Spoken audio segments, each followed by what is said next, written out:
Oh, hello, and welcome to Dark Passages. Dark Passages is a weekly podcast presented by me, Chris Stone, reading stories I've written over the past 15 years or so. Today, we are going to continue Route 66 with episode 5. There was a little honky tonk called the Silver Moon just a click or two east of Blue Oasis Inn. Anytime Hank was blasting down Route 66 on his way to Albuquerque, he'd stop there for a drink or three. The Silver Moon was a standalone structure just off the highway surrounded by sand and tumbleweeds. It was quiet and unassuming in the daytime, just a place a few truckers would happen along for a quick BLT on their way to Amarillo. But at night it was transformed into a dive bar that attracted people from Amarillo to Albuquerque and all parts in between. When you pulled up into the parking lot stuffed with semis and pickup trucks, you could hear the familiar twang of RJ's steel guitar. RJ slapped rhythm guitar for a local collaboration band of a few friends from West Texas and New Mexico called the Highwaymen. They were a three-piece mostly. Occasionally, a local longbeard would bring a jug and blow it in the corner, but he wasn't necessarily a part of the band. Rather, he was closer to a hardcore fan that just really liked to get into the music. Their singer, Earl, had found RJ and the drummer that went by Two Buck on an online forum. He'd posted an ad looking for, quote, talented musicians with a penchant for a little honky and a little tonky. The highwaymen traveled about the area mostly along Old Route 66, playing cash gigs in local dives and outdoor festivals, and that was just fine by them. What a lot of people don't know about the music game is that if you swallow your pride and accept your lot, you don't have to be the next big pop star to have someone flip a couple of nickels your way. And there was a surprising thirst for live music in the little hamlets alongside the freeway where not many of the main music acts passed through anymore. So whenever the highwaymen played, they filled the joint to the rafters. On Thursday nights, the Silver Moon hawked Two-Buck domestic longnecks, and the highwaymen were on stage playing Waylon, Merle, Hank Jr., Johnny, Willie, all the classics. Connie, the Silver Moon's lone waitress, would make the most of her tip money on Thursday when the drinks were flowing and the music was hopping. Hell, sometimes she could make her month's rent in a single night.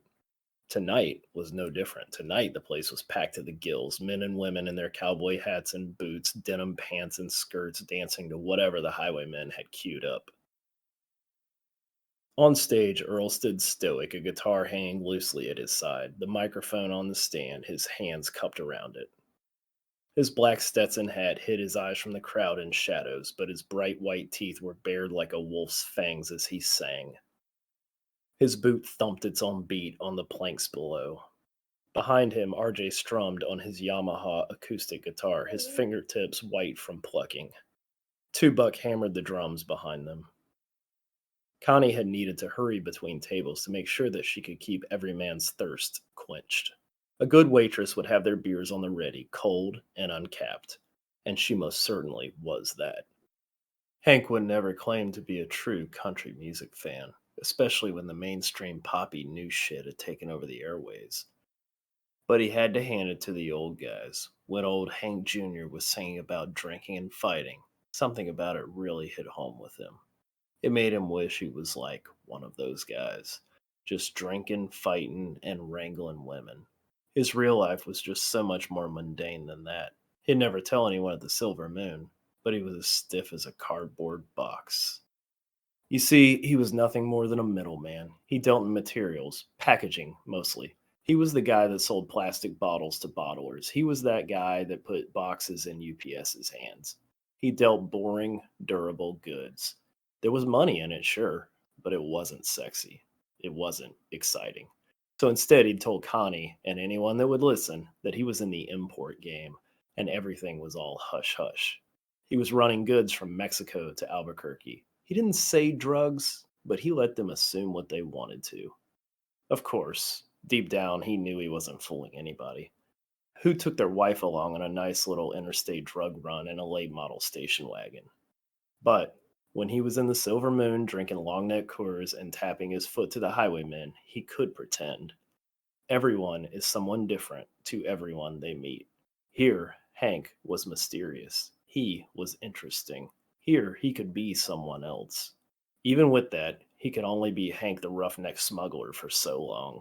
He had a station wagon full of flat cardboard that he needed to deliver to Albuquerque. The company was small time, some local moving outfit that was just hoping to get bought out by U-Haul. But it didn't matter to Hank. If they went away, there would be another. There always was. It's just how sales worked. Hank, normally a whiskey guy, even actually had a bottle of it waiting for him back in the Blue Oasis Inn, was taking full advantage of the $2 Coors. He hadn't been paid yet. It was always presumptive to pre spend. He could get to Albuquerque and the movers could have closed up shop and left town. It had happened before, and then he'd had to scramble to offload his materials to salvage his trip. So he'd learned to count his money once it was firmly in his palm, not before. Until then, he'd just drink $2 bottles while he was out, and then his brought from home whiskey when it was time to head back to the hotel for the night. He was about 4 Coors in, just leaning back on the bar stool, watching the denim crowd dance around to Mama, Don't Let Your Babies Grow Up to Be Cowboys. On the bar stool beside him, Gloria was up to her usual shit. She was drinking Long Island iced teas, about 3 in if he'd kept track properly. Her eyes were already starting to glaze over as they were apt to do when the booze took hold. He knew he'd have to take her home at some point, no doubt sooner than he was ready. It was just how shit went when she tagged along. She'd drink too much and get mouthy before the end of the night. It was almost a guarantee. Sometimes he'd had to slap her. He'd hated to do it. He really had. But sometimes she'd just say a bit too much, and when his brain was thick with booze, he was a little less understanding, a little less patient.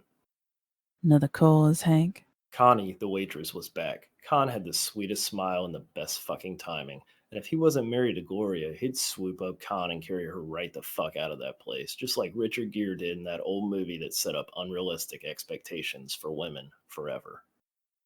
Sometimes life wasn't fair. Okay, most of the time life wasn't fair. He was married to this woman that had grown both mouthier and more distant as they'd grayed at the temples. He'd grown less patient. He knew that was true. It took less to set him off. But he blamed her for it. She had worn him down. Sometimes a man has his limitations. But Khan was different. Khan with those kind blue eyes and that sweet, thin lipped smile. He knew he and Khan could have something more than a 10-minute bar conversation twice a month. Hank adjusted his thick black glasses on his nose and smiled awkwardly. He swished his bottle around and down the last sip. You're too good to me, Con. Connie looked down at her boots, her cheeks reddening. She smiled coyly and left to get his beer. He wasn't sure if it was part of the game waitresses played to increase their tips, or if she was actually developing feelings for him too. He wasn't sure, but one day he would dump Gloria flat on her ass in the desert and just fucking go for it. One day he would carry Con in his arms to his station wagon and drive right the fuck to California with her. One day. Across the table, Gloria cinched her nose, wrinkled her brow, and rolled her eyes. She was not oblivious to Hank's labored attempts at flirtation. It had been years since he'd looked at her the way he was looking at Connie, but that was just how things went with older relationships. You can only watch the same movie so many times until you just want to throw the DVD out the fucking window. On stage, the highwaymen were belting Johnny Cash's Walk the Line. 10 or so men jumped onto the floor with their misses in tow and started slapping their boots on the hardwood planks. The women spun, hoisting their dresses to their knees, flashing their white lace bloomers. Men in the small crowd whistled and howled, stamping their boots and clapping their denim thighs. The highwaymen were all in matching blue jeans, steel tipped cowboy boots, and black t shirts. They crooned, and Gloria bobbed her head, shifting her ass on her bar stool, sucking more Long Island iced tea through her straw. Oh, Hank, can't we just go dance with everyone else? She knew he didn't dance, but she didn't care.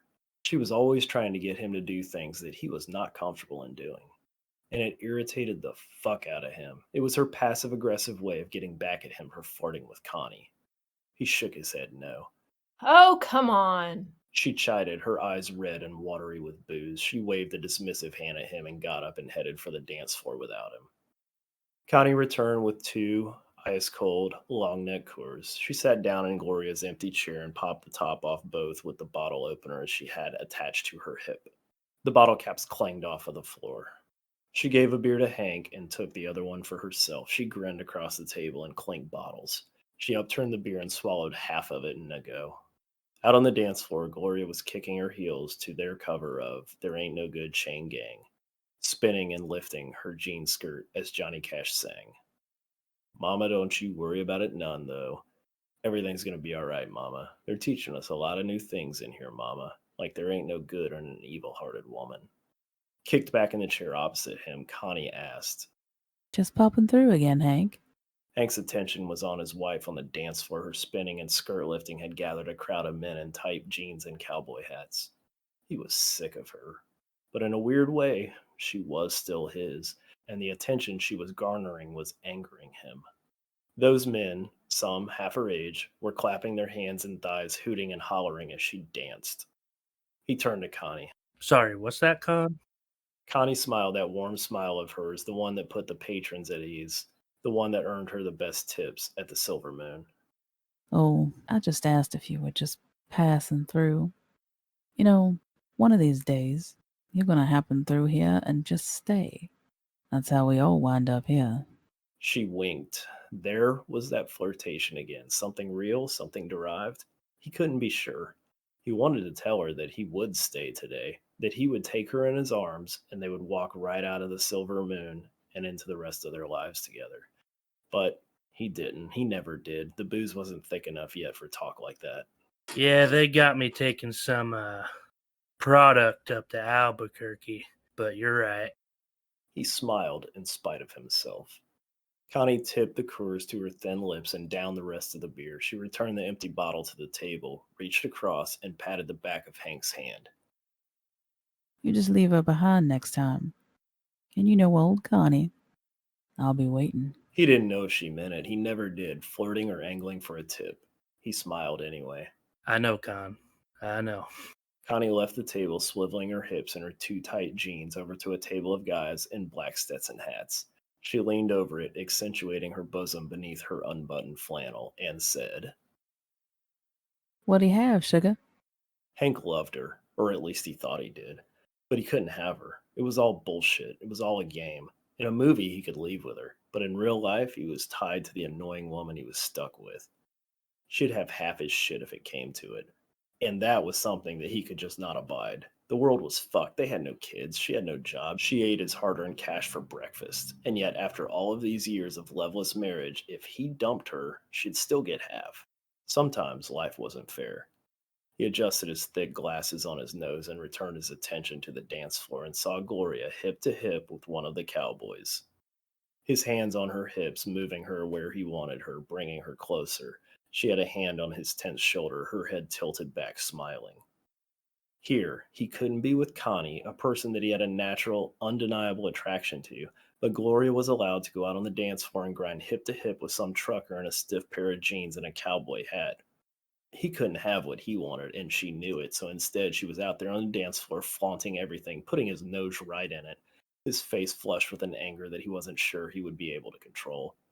He sat quietly watching, studying every hand that was on her, every man that she rubbed against, as he drank. Meanwhile, Earl led the highwaymen into the Willie song that they'd taken their name from. I was a highwayman, along the coach roads I did ride, with sword and pistol by my side. Many a young maid lost her baubles to my trade. Many a soldier shed his lifeblood on my blade. The bastards hung me in the spring of 25, but I am still alive. Moon raced toward the sound of gunfire, something no self respecting girl that wanted to live to see tomorrow would normally do. But in this case, she ran straight for the gunfire without regard for her own well being because it had sounded like it had come from the direction of their room. Sure, it was stupid. She didn't have a weapon. She couldn't do anything if Rain was being robbed at gunpoint, or worse, if he was already dead. But sometimes when shit was fucked, your brain just didn't work properly. So she ran into the fray. The motel was small, so it didn't take her long to reach room 100, but by the time she had counted 3 distinct gunshots. She stood in the doorway, her mouth agape. Room 100 was a bloody horror show like something out of a Quentin Tarantino movie. A woman was slumped against the wall, her brain and skull splattered on the wallpaper behind her. A man lay motionless by the nightstand. He was on his stomach atop a growing pool of blood. Rain sat on the bed, missing a shoe, staring at the orange shag carpeting with a gun in his hands. What in the actual fuck? Was all Moon could manage. Rain looked up at her with wild eyes. It it it it it ju- it ju- it ju- it just okay, that's way too much.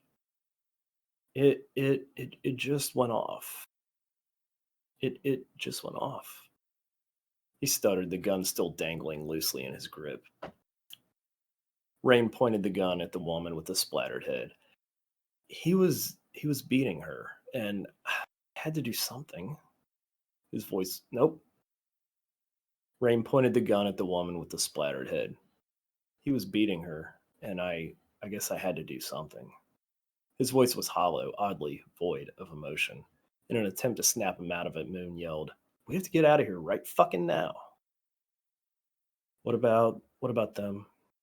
He looked down at the dead man laying in the growing pool of blood and the woman with the exploded watermelon head. No time, we have to get out of here now. I'm sure Junior has already called the cops. I don't know what the Desert Patrol's response time is, but I bet it's pretty quick because they got fuck all to do. This will raise their hackles and they'll be here. Lickety split. After a few quiet moments of roaring down the dark desert, after a few quiet moments of roaring. Why can't I say that word? Roaring. After a few quiet moments of roaring down, after a few quiet moments of roaring down the dark desert, after a few quiet moments of roaring down the dark desert highway, Moon asked, "Have you ever killed anyone before?" With his foot still pressed to the floorboards, putting as much distance between them and the blue oasis as he could. I'm going to read that one again. With his foot still pressed to the floorboards, putting as much distance between them and the blue oasis inn as he could, he thought about her question. Most people could provide an immediate answer of fuck no, but Rain was different. He carefully considered the best way to answer her. Sometimes shit was complicated, far more complicated than a 2-bit stripper from West Texas was used to imagining. Of course, he hated himself for maligning her in that fashion, but deep down he knew it was true. She just wouldn't understand. So instead of telling her the truth, he told her what she wanted to hear. No. No. No, why do you ask? Truthfully, her hair hid her face from him, shadows enveloped. Her hair hid her hair hid her hit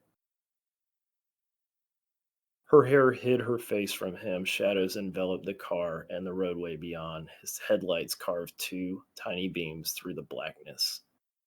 Sure, why not truthfully? Sure, why not truthfully? He smiled. You look so indifferent. You were dazed, just staring at the floor like you were somewhere else. She looked down at her feet that were most she looked down at feet that were mostly invisible in the dark car. He drove, hand on top of the wheel, eyes intensely focused on the roadway beyond, the Plymouth roaring, eating pavement. They sat in silence, and eventually he slowed to a more reasonable speed. They weren't in the clear, but they were far enough away that his speeding would be more of a tell than anything now. What happened in that room? Moon's voice was hollow, like she wasn't sure she wanted to know the answer but had to ask. Rain told her everything as they soared through the desert under a moonless sky.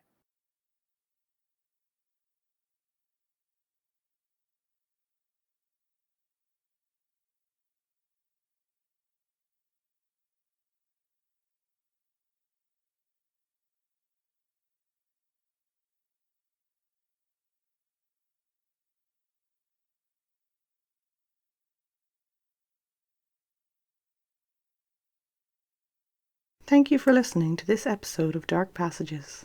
Please join us next week as the story continues. As always, if you enjoyed the episode, please subscribe, share, and rate and review us on iTunes or wherever else you get your podcasts. Please follow us on dark.passages.podcast on Instagram for additional information and episode release schedules. Original music by Iriamu. You can find more of his music through his Instagram page at iriamu.music or on Bandcamp at iriamu1@bandcamp.com. Original stories are all written by Chris Stone and are available on Amazon as ebooks. I'm Savannah, thank you for listening, and we will see you next week.